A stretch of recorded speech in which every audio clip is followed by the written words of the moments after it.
Uno de sus principales aciertos es haberle dado nombre a la realidad que estamos viviendo en estos momentos. De un mundo sólido de seguridades y certezas, hemos pasado a un mundo que usted llama líquido.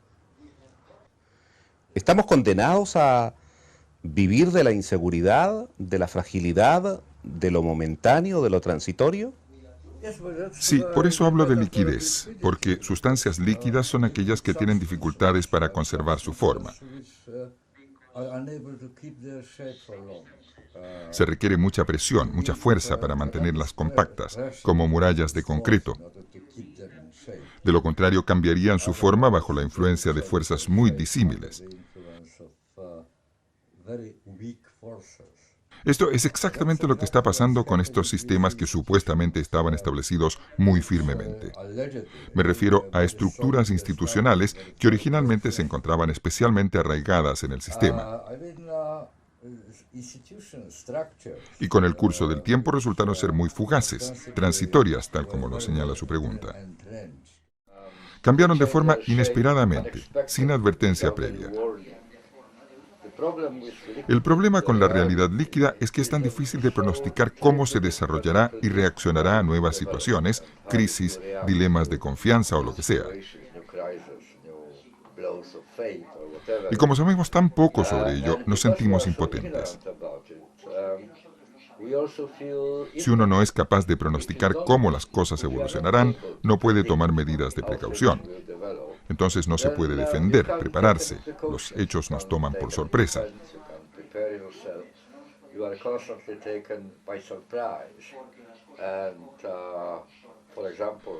Por ejemplo, en este mismo momento en el que estamos hablando, las personas más importantes, más influyentes en el mundo, están luchando con la idea de cómo reaccionar a algo que pasó inesperadamente, la crisis crediticia.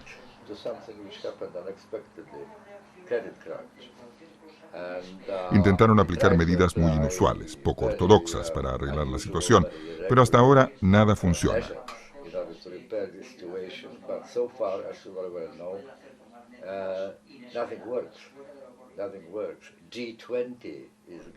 El G20 se reúne en Inglaterra para hablar del tema, pero la gente que vino estaba muy dividida. No existe una idea unánime para arreglar la catástrofe que nos ha alcanzado.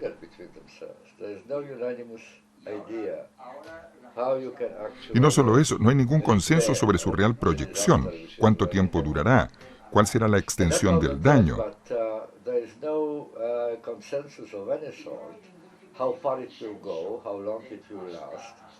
En Estados Unidos, en América Latina, en España, Gran Bretaña, Alemania, Francia. Cosas insospechadas acontecen en todas partes. Y para colmo de la ignorancia tenemos el irritante elemento de ser impotentes, de sentir que podemos hacer muy poco o nada. Es una presentación muy dramática de algo que está profundamente arraigado en nuestra manera de vivir la vida de hoy en día. Por eso se llama la modernidad líquida. Es como si todo estuviera patas arriba comparado con la situación de hace 150 o 200 años, tiempo de la modernidad sólida, cuando todo parecía más duradero, más perdurable, mucho más sólido. Ahora, gente de 30, 40 años no tiene ni idea lo que va a pasar con ella cuando tengan 60 o 70 años. La planificación del futuro desafía nuestros hábitos y costumbres, las capacidades que aprendimos para superar los escollos del camino.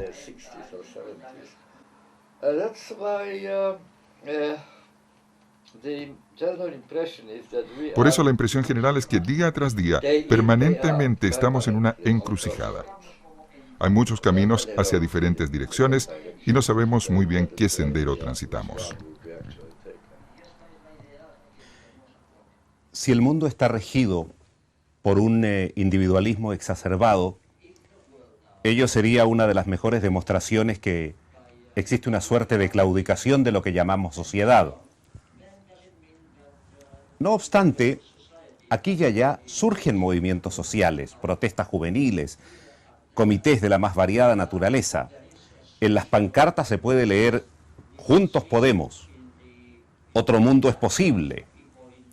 Y ello naturalmente en mayor medida en los países pobres.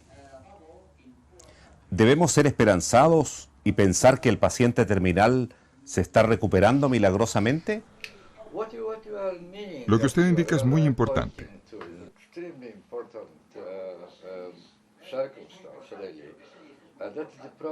Ese es el problema de la ausencia de una instancia, de una entidad colectiva, algo que antaño llamábamos sociedad, que esté en condiciones de hacer frente a la enorme tarea que encaramos. La sociedad está siendo erosionada de dos lados simultáneamente. Hasta hace poco, el poder era mantenido al nivel de los llamados Estados-naciones. El Estado era idéntico en nuestro pensamiento y en nuestros actos a la verdadera sociedad.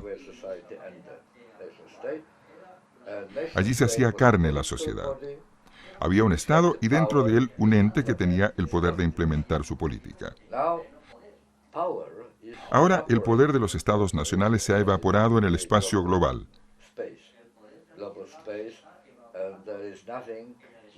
En la globalización no hay nada que recuerde ni siquiera vagamente a un tipo de ente como el gobierno de un Estado nacional soberano.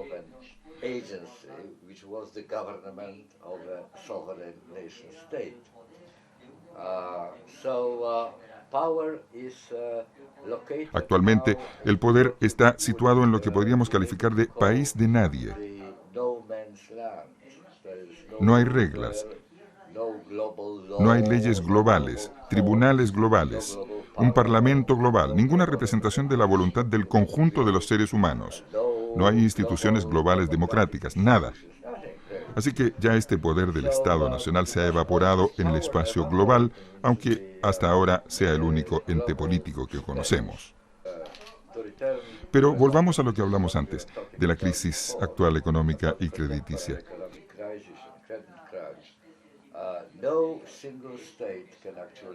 Ningún Estado es capaz de resolver el problema porque es un dilema global. El poder es global, pero la política es local. Es decir, que hay una discrepancia entre los dos.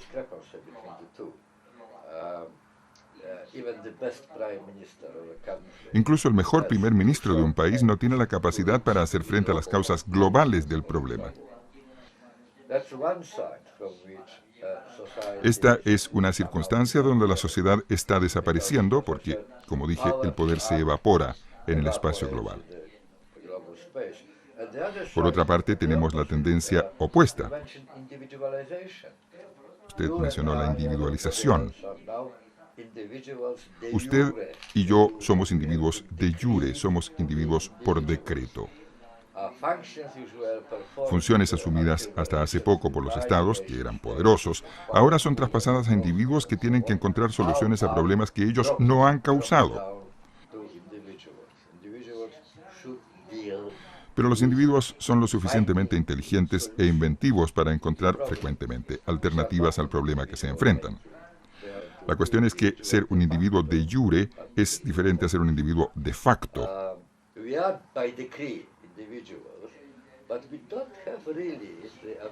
Somos individuos por decreto, pero no tenemos realmente la capacidad, los recursos que nos permitirían reemplazar la colectividad, la sociedad, el Estado nacional, para hacer frente a los múltiples desafíos.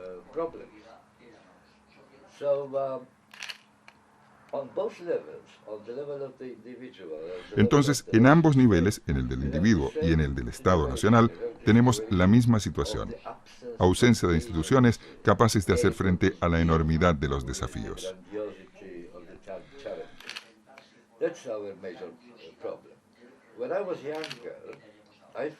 Cuando era joven pensé que la humanidad era todopoderosa.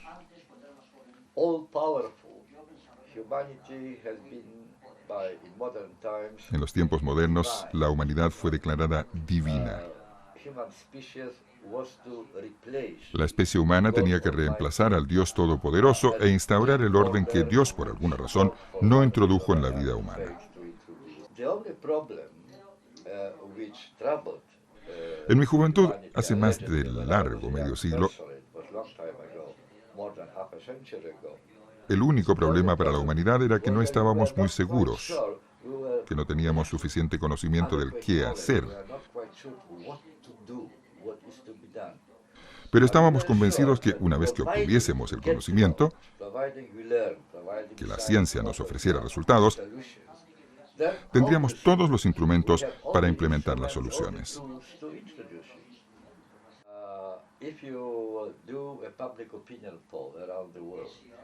Creo que si efectuáramos hoy un sondeo en el mundo entero y preguntáramos a la gente qué es lo que hay que hacer para salvar a la humanidad,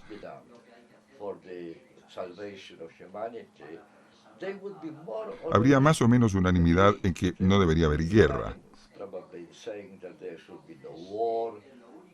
tampoco el calentamiento global. Debería haber una mejor relación entre la humanidad y la naturaleza.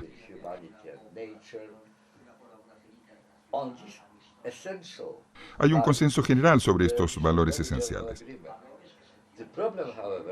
Sin embargo, el problema hoy día es quién hace la tarea.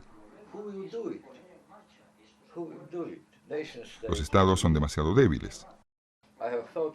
He pensado mucho sobre la globalización, lógicamente. He escrito mucho sobre ello. No quiero decir siempre lo mismo, pero lo repito, hasta ahora la globalización ha sido solamente negativa.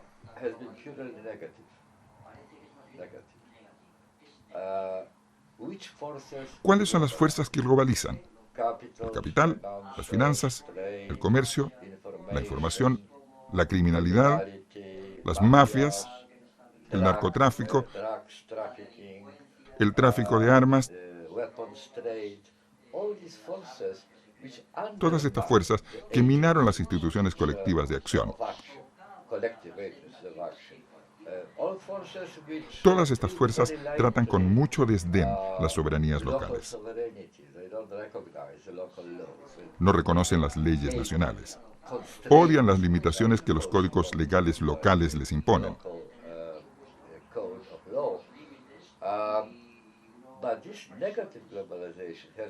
Esta globalización negativa no ha sido seguida por una globalización positiva.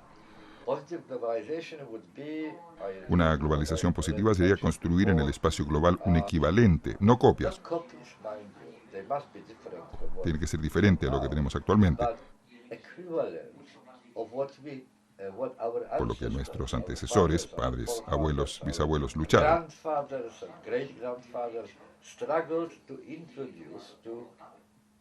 Un orden en el caos a nivel del Estado nacional.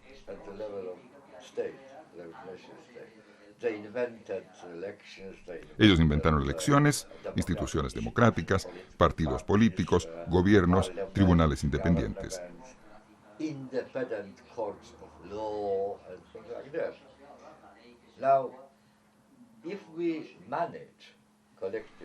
Si logramos colectivamente crear equivalentes de todas estas instituciones a nivel global, solo entonces estaremos capacitados para llegar a la raíz de los actuales problemas.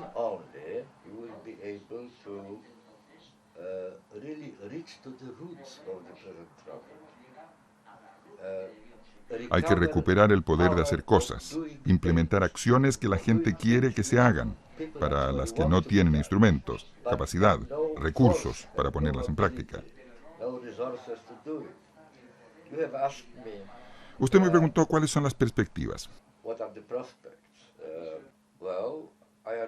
Bueno, tengo que admitir que al final de mi vida soy pesimista sobre la posibilidad de encontrar atajos, soluciones rápidas para arreglar lo que costó varios cientos de años destruir. Es mucho más rápido arruinar cosas que arreglarlas. La idea de tener una suerte de acuerdo global sobre las instituciones que deberían armonizar nuestras vidas, de tener un código legal unificado que se aplique a todo el mundo, parece una utopía porque no hay instituciones que lo sustenten. Solo hay instituciones ad hoc, temporales, que han sido introducidas para intentar combatir la actual crisis crediticia. Pero no tenemos un camino claro para una posible acción consensuada colectiva a nivel de las grandes reivindicaciones. Será una travesía larga, y la gran pregunta es ¿cuántas víctimas, cuánto daño, cuántos heridos habrá hasta que realmente entremos en acción?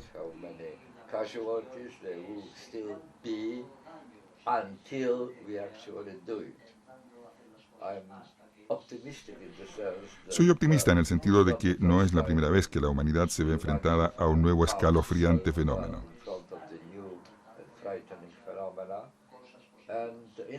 En el pasado, nuestros antecesores lograron encontrar inéditos ajustes, nuevas formas de vida, adecuadas para hacer frente al problema que encontraron.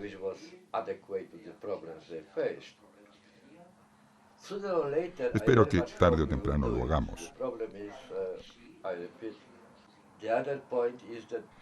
El otro problema es que no creo que tengamos una idea muy clara de cuál debe ser la forma de la reparación, la restauración.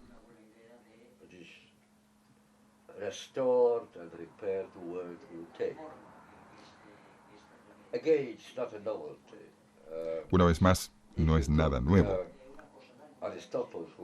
Si, por ejemplo, lleváramos a Aristóteles, quien de hecho fue el primer gran filósofo que escribió extensamente sobre la democracia, a Madrid, a Buenos Aires, a Londres, a una sesión del Parlamento local, le parecería muy interesante.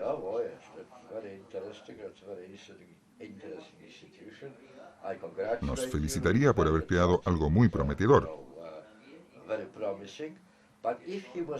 Pero si le contáramos que eso es democracia, estaría estupefacto.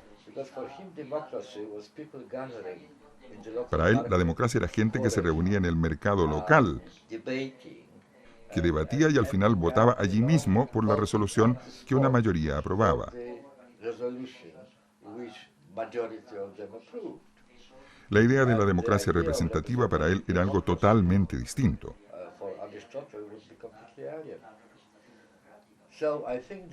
Como si usted o yo fuéramos invitados por futuras instituciones globales, probablemente diríamos que son muy simpáticas, pero estaríamos muy sorprendidos cuando nos dijeran que ello es el Parlamento.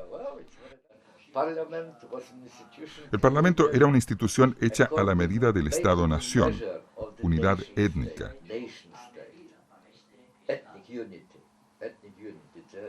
Suponiendo que todos éramos iguales, que teníamos el mismo pasado, el mismo futuro, la misma suerte, que estábamos todos en el mismo barco. Partir de esta concepción al ámbito de la humanidad en su totalidad, saltar de aquí hacia allá, todo eso es muy difícil. Por eso no creo que resolvamos muy pronto el problema. Pero estoy bastante seguro que en este siglo estaremos luchando, intentando por todos los medios, pensando, discutiendo sobre un tema, cómo restablecer el equilibrio entre política y poder. Porque ahora la política es local y el poder es global. Y finalmente estamos todos expuestos a estas mareas de la modernidad líquida. Es como si un tsunami tras otro nos alcanzara. No sabemos de dónde vienen, así que creo que la restauración del equilibrio entre la política y el poder es el dilema más acuciante de la agenda.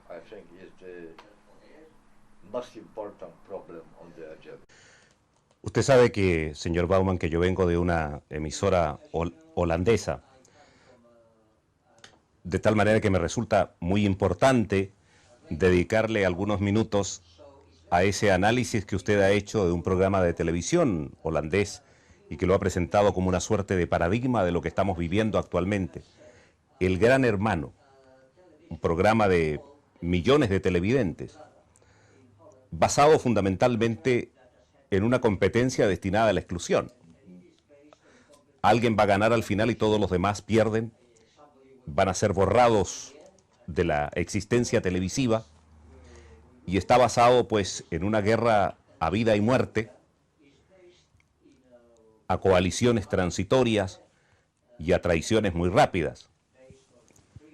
Y el que pierde es por su propia culpa, por no haber sido lo suficientemente mentiroso o lo suficientemente espectacular para convencer a los televidentes. Si esto es un reflejo de alguna manera del mundo que vivimos, parece más lejos que nunca la posibilidad de llevar a la práctica, en mínima medida que fuera, esta combinación de la preocupación por uno y la preocupación por los otros.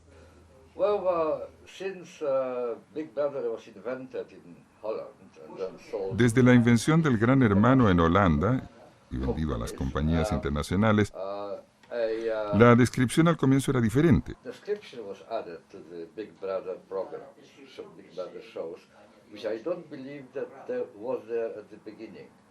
Ahora se llama reality show.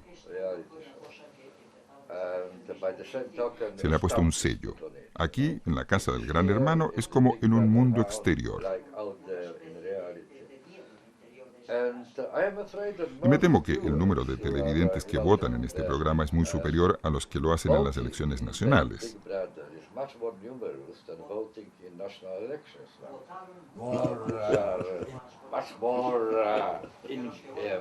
Espiritualmente, la gente está mucho más comprometida con lo que pasa en la casa que en las luchas y disputas entre los políticos de alto nivel.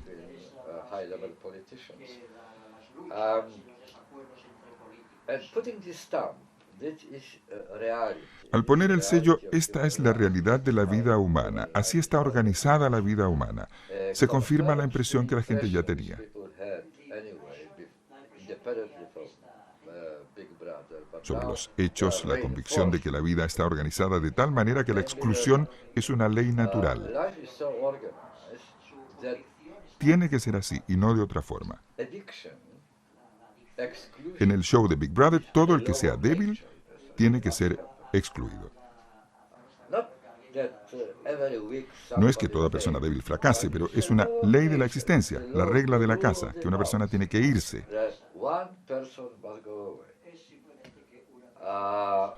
No se concibe organizar otro tipo de show televisivo con otra realidad, donde no haya ninguna necesidad de excluir a una persona cada semana.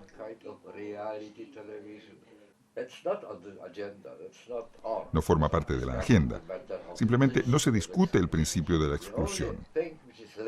Lo único que queda es asegurarse que no eres tú quien será excluido por otra persona.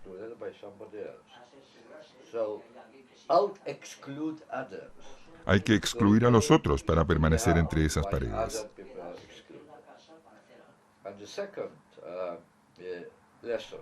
La segunda lección del show de Big Brother y otros espectáculos similares es que juntar fuerzas, actuar conjuntamente, crear equipos, comunidades, es temporalmente útil.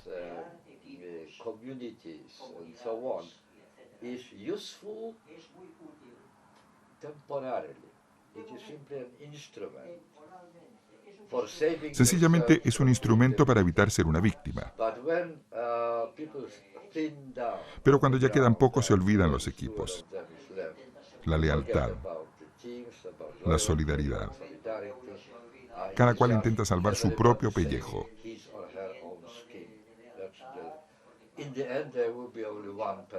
Finalmente solo habrá una persona que prevalezca. Todos los demás serán víctimas.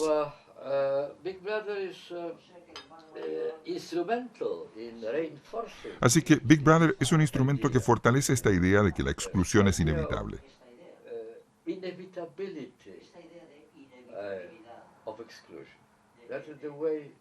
Así están organizadas las cosas. No hay lugar para todos. Todo el mundo vive con ese peligro, lejano o próximo, de ser excluido. Creo que es la fuente más importante de la que emana el miedo contemporáneo. Big Brother es de alguna manera una posibilidad para reforzar esta convicción. Pero, por otra parte, yo no culpo a ese señor que inventó Big Brother. Él no creó esta situación porque ya existía, y eso explica el enorme éxito del programa. ¿Por qué tanta gente lo mira? ¿Por qué están tan interesados, atraídos?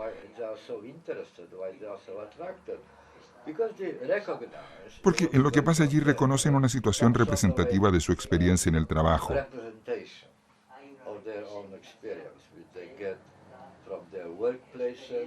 donde hay despidos con regularidad y en tiempos de crisis despidos masivos.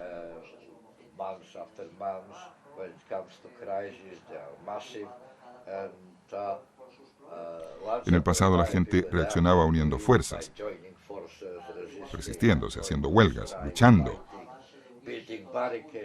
levantando barricadas. Ahora la preocupación es si la actual ola de despidos no me afecta. Yo me quedo, otros se van.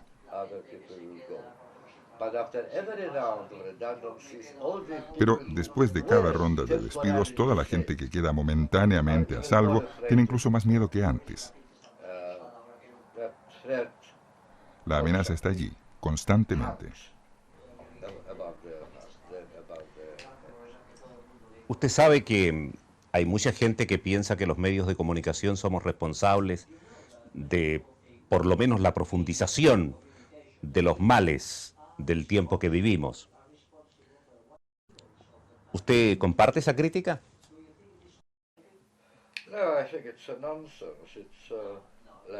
No, creo que es una tontería.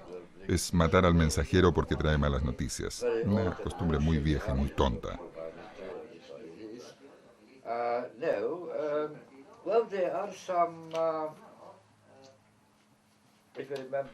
Recordemos Marcel McLuhan, quien habló de los medios internacionales. Hay algunas facetas de los actuales medios de comunicación masiva, no deliberadamente, sino simplemente debido a los logros técnicos de la televisión, que lo que hacen es dar una imagen del mundo actual que es muy especial.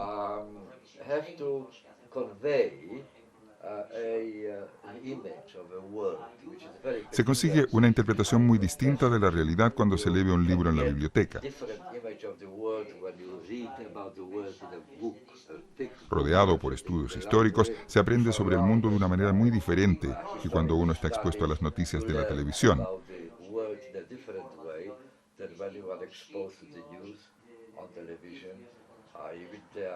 Con sus soundbites en lugar de argumentos, la prisa de la gente.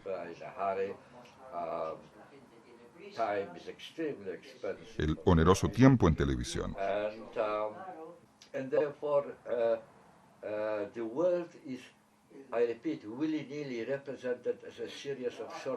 Y en consecuencia, el mundo es representado como una serie de episodios breves.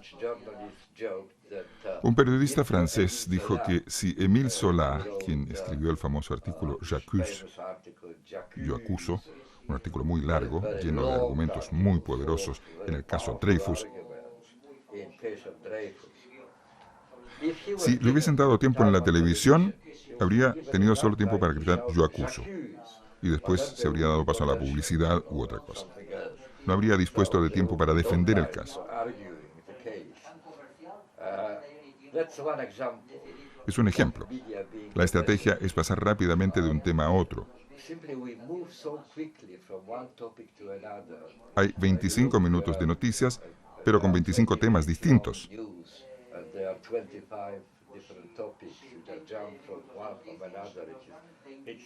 Es como un mosaico.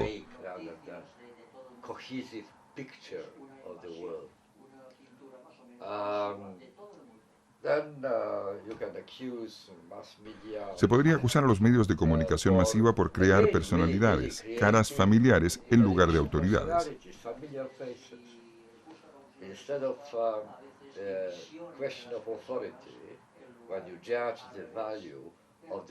En esa concepción no se ajusta el valor comunicacional de alguien por la profundidad, el peso de lo que dice.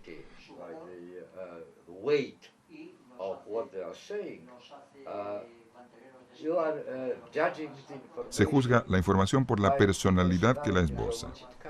Es el sistema de celebridades, caras familiares. Estamos acostumbrados a verlas en una hora determinada, las escuchamos.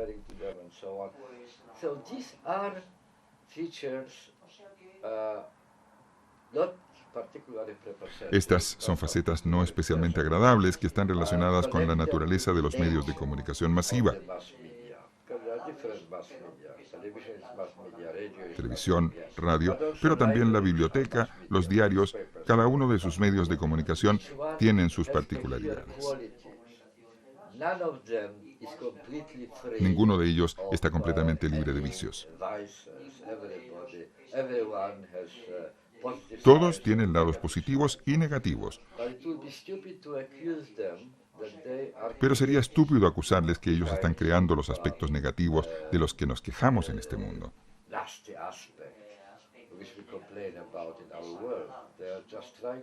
Los medios simplemente hacen lo que pueden. Intentan presentar una aproximación verdadera de la realidad. Otra de las cosas importantes de la vida de hoy, esta falta de compromiso, este deseo de la gente de disfrutar de los aspectos lúdicos, hermosos de cada realidad y eludir aquellos que tengan que ver con la responsabilidad y con el compromiso. Le quiero contar un ejemplo que no aparece en sus libros, pero que hoy, viniendo a Leeds, me lo encontré casualmente en un diario español. Dicen que hay una cárcel en Rusia que se está empleando turísticamente. Entonces los turistas reciben un traje de presidiario de los tiempos de Stalin y tienen derecho, por un precio módico de 100 euros, a pasar un día en condición de perseguido por el régimen de Stalin. Incluso pueden trabajar en los talleres donde trabajaban estos reprimidos y recibir el mismo rancho que tenía esta gente. Y ha tenido un éxito tremendo porque la gente sale feliz de allí. ¿Por qué hemos llegado a esto? El arrancarnos del compromiso, el solo querer la parte bonita de la historia.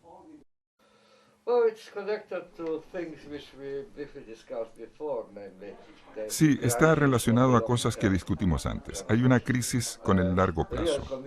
El verdadero compromiso requiere pensar a largo plazo. Le daré un ejemplo, no de Rusia, sino de Estados Unidos. Henry Ford, el héroe, la encarnación de lo mejor de la energía humana,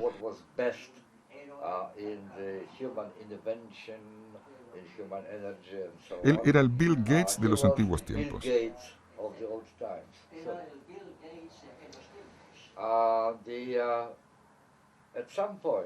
En algún momento, cuando Henry Ford envejeció, duplicó los sueldos de sus trabajadores.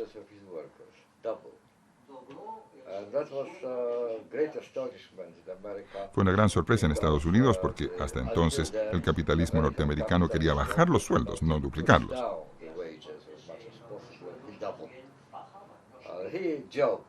Fue un hombre con buen sentido del humor y dijo que lo hizo porque quería que sus trabajadores pudiesen comprar sus coches.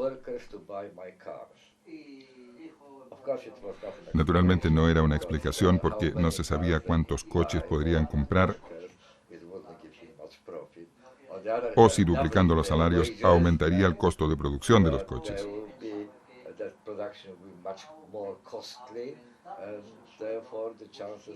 Y en consecuencia era probable que las ventas bajarían. Entonces, ¿por qué lo hizo? Porque quería que sus trabajadores se quedaran en sus fábricas.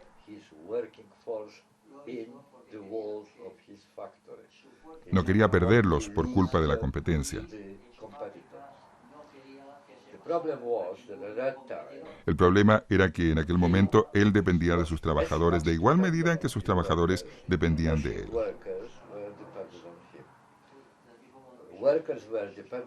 Los trabajadores dependían de Henry Ford para poder vivir, y su riqueza dependía de sus trabajadores. No podía, como los actuales capitalistas financieros, apretar un botón en su laptop y enviar capital a Malasia, por ejemplo, en lugar de tenerlo en París.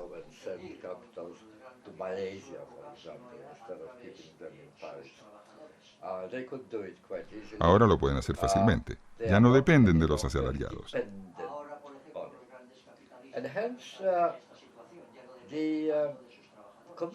Por eso, el compromiso está en crisis.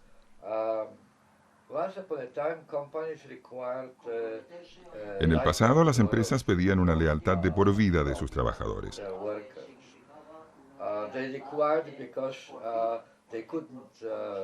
porque no era tan fácil trasladar la maquinaria, los edificios de un sitio a otro.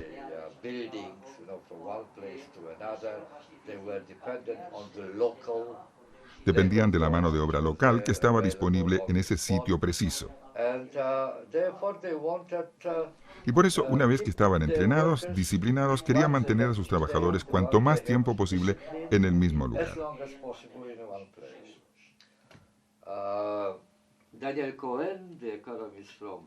Daniel Cohen, el economista de la Sorbona en Francia, dice que cuando los hombres jóvenes iban a Renault para ser aprendices y trabajar en la fábrica de coches, podían estar prácticamente seguros que durante toda su vida laboral trabajarían en la misma fábrica.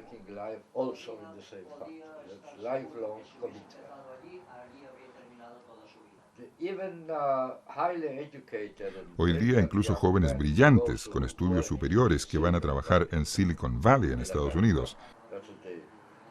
La utopía de todo joven ambicioso reciben enormes sueldos, pero no tienen idea qué pasará con ellos en 2 o 3 meses.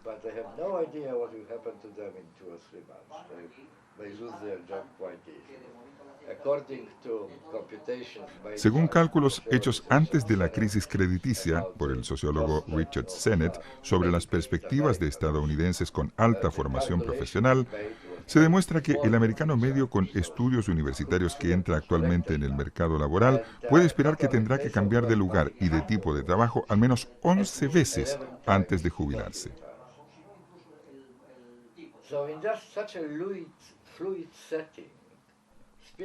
En un entorno tan fluido, hablar de compromiso a largo plazo no parece natural.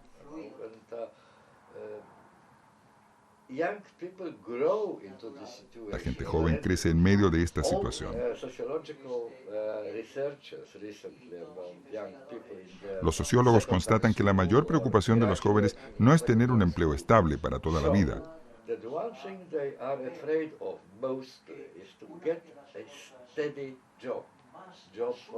No lo quieren, ansían experimentar, no quieren dejar de lado ninguna posibilidad. Quieren mantener abiertas todas las alternativas. Me acuerdo especialmente de una niña de 19 años a quien se le preguntaba cuáles eran sus planes de vida.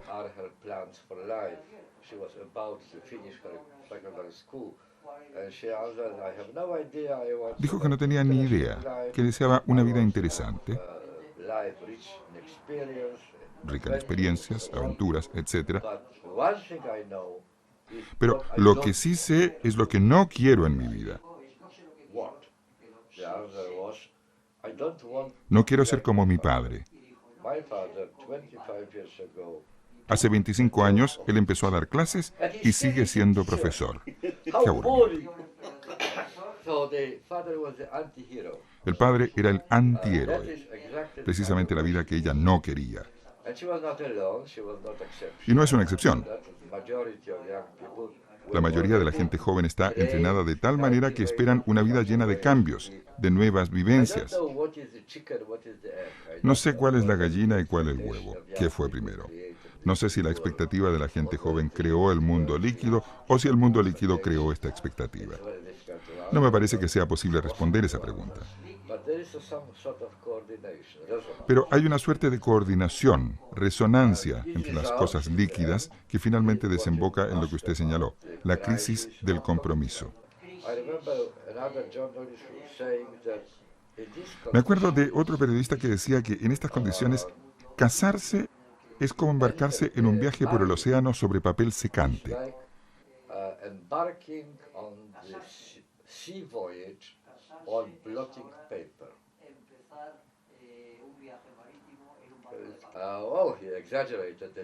Estaba exagerando, pero solo un poco. Una frase suya muy significativa. No hay solución local para problemas globales. Uno de los problemas globales más importantes de este momento es naturalmente la crisis económica que usted ha mencionado a través de esta conversación. ¿No tiene usted la impresión que se están poniendo parches al problema ¿Y no se está resolviendo el problema de forma global? Yes, well, I don't see any attempt yet, serious attempt. Todavía no veo ningún intento serio para elaborar una solución global a la actual crisis económica. I see, on the contrary, tendencies. Por el contrario, veo tendencias para hacer resurgir algo que parecía haber terminado cuando llegó la globalización, el proteccionismo local.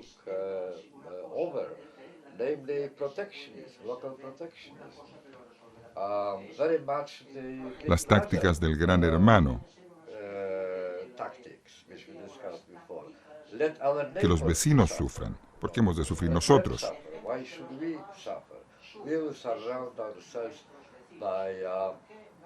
Nosotros nos protegemos con un sistema de impuestos que debería salvaguardar nuestra economía de esta crisis global.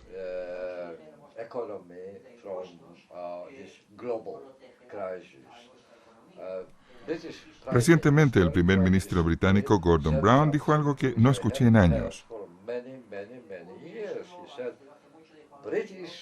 Puestos de trabajo británicos para los trabajadores británicos. Esa es la consigna.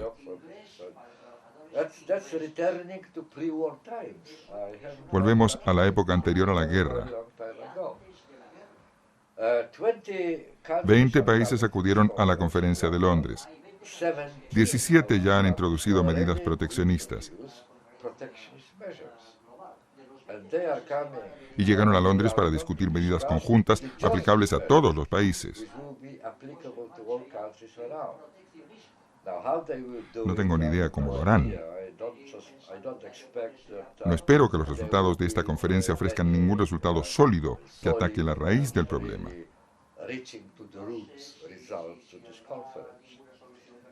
Atacar la raíz, eso es lo más importante. ¿Cuál es la reacción común a la crisis? Invertir enormes sumas de dinero. Hasta la crisis crediticia no había oído a ningún político utilizar la palabra trillón.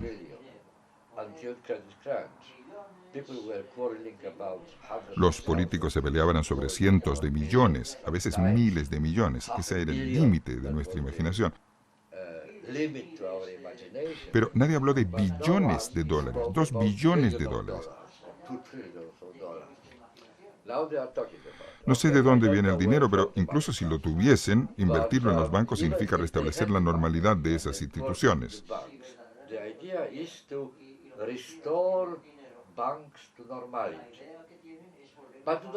Pero si la normalidad es la razón de la crisis, ¿por qué deberían gastar billones de dólares para volver a esa terrible normalidad que precisamente ha creado el caos?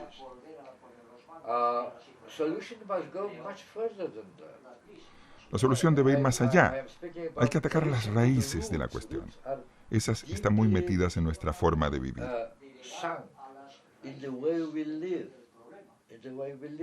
Necesitamos una suerte de revolución cultural. Nos han educado con la idea de disfrute ahora, pague después.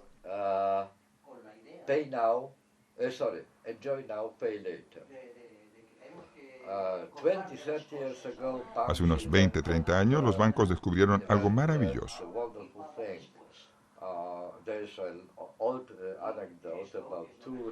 Hay una anécdota sobre eso. 2 representantes de 2 fábricas de zapatos viajaron a África.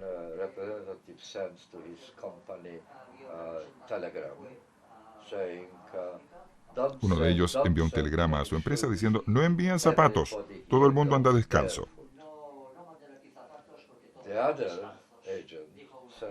El otro representante envió un telegrama diciendo: envíen inmediatamente 200 millones de pares de zapatos, todo el mundo anda descalzo.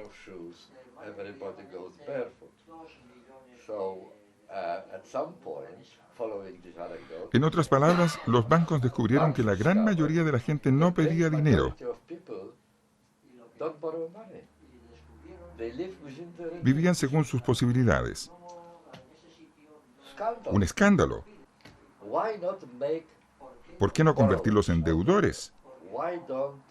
attract them to living on credit. ¿Por qué no convencerlos de vivir endeudados? 30 years ago, when credit cards were Hace 30 años, cuando se introdujeron las tarjetas de crédito, la consigna era "Take the waiting out of wanting". No espere si desea algo. Fue la declaración más revolucionaria de toda la historia moderna.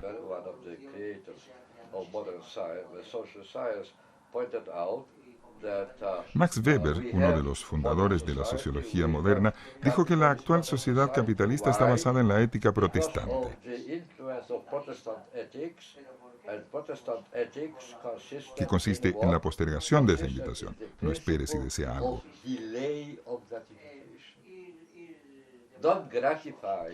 No satisfagas tus deseos ahora. Espera, trabaja duro, ahorra dinero.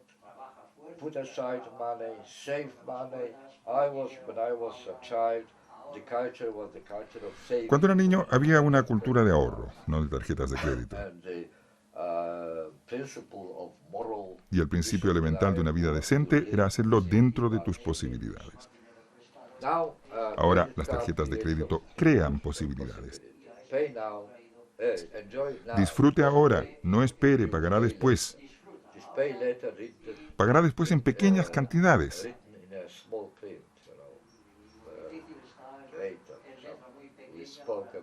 Más tarde está muy lejos, a años luz.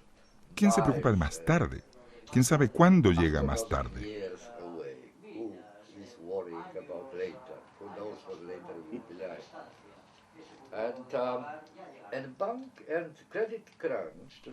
La crisis bancaria y crediticia no es el resultado del fracaso de los bancos, todo lo contrario, es el resultado de su enorme éxito. Lograron transformar la mayoría de la humanidad en prestatarios.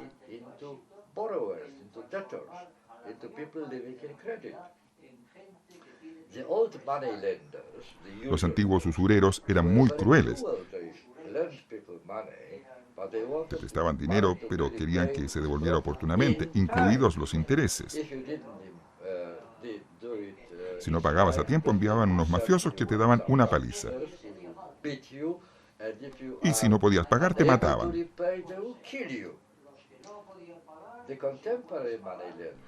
Los usureros modernos no quieren que devuelvas el dinero, porque si lo devuelves, ellos ya no reciben intereses y ya no tienen ingresos.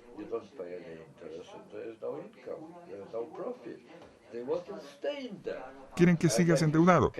Y si no puedes devolver el dinero a tiempo, te dirán que te dan otro préstamo.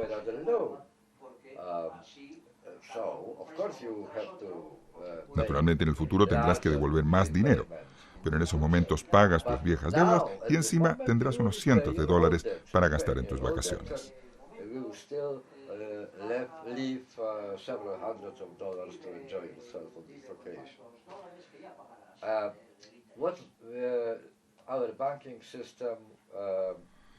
Nuestro sistema bancario ha transformado la deuda en una fuente permanente de ingresos.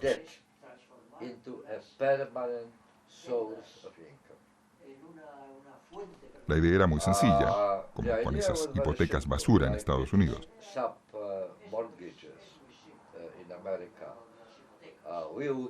Prestamos dinero para comprar casas a gente que no puede permitirse comprarse una porque son pobres. No pueden devolver la deuda. Pero, ¿quién les da el dinero para comprar las casas? Si todos van al mercado inmobiliario, la demanda de casas aumentará y el precio subirá. A pesar de que sean insolventes, que no pueden pagar la deuda, el precio creciente de las casas servirá de garante.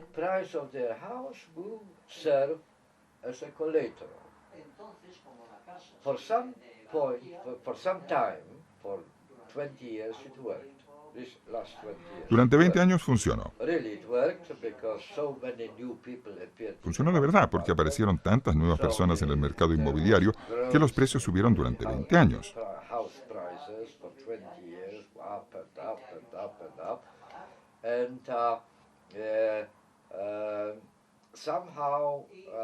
De alguna manera, este sistema, basado en un fundamento muy frágil, sobrevivió.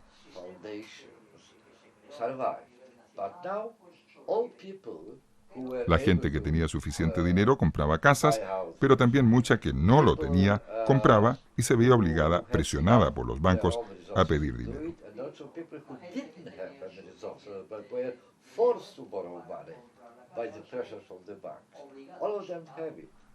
Todos lo han hecho.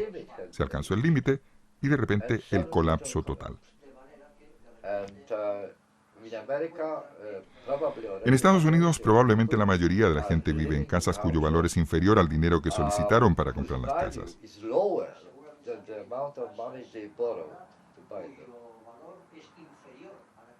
Esto se llama patrimonio negativo, es un concepto nuevo. Su deuda es más grande que el valor de la casa. Incluso si son expulsados de sus inmuebles, no podrían pagar la deuda con el banco con el dinero que reciben.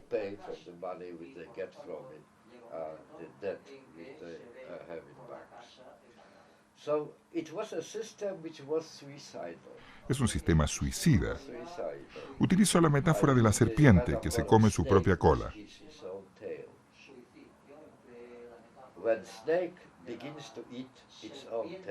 Cuando el reptil comienza a comer su propia cola, en un principio le encanta, pero tarde o temprano ya no es capaz de digerirla.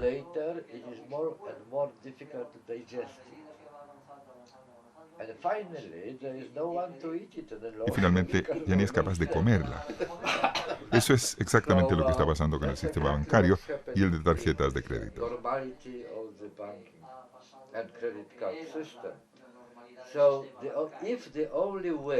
Si la única manera de combatir esta crisis es volver a la normalidad, nos avecinamos a una catástrofe.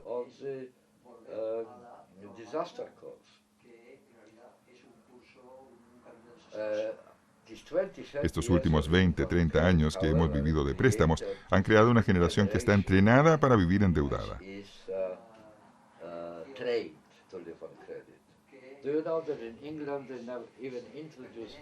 ¿Sabe que en Gran Bretaña incluso hoy día los estudiantes están obligados a vivir de préstamos?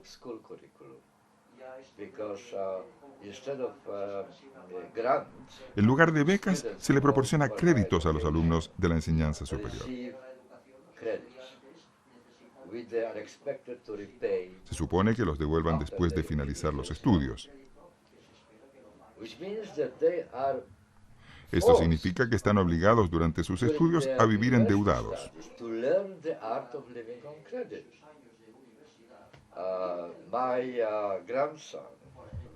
Mi nieto, un brillante estudiante de arquitectura, ya tiene una deuda de 30.000 libras esterlinas.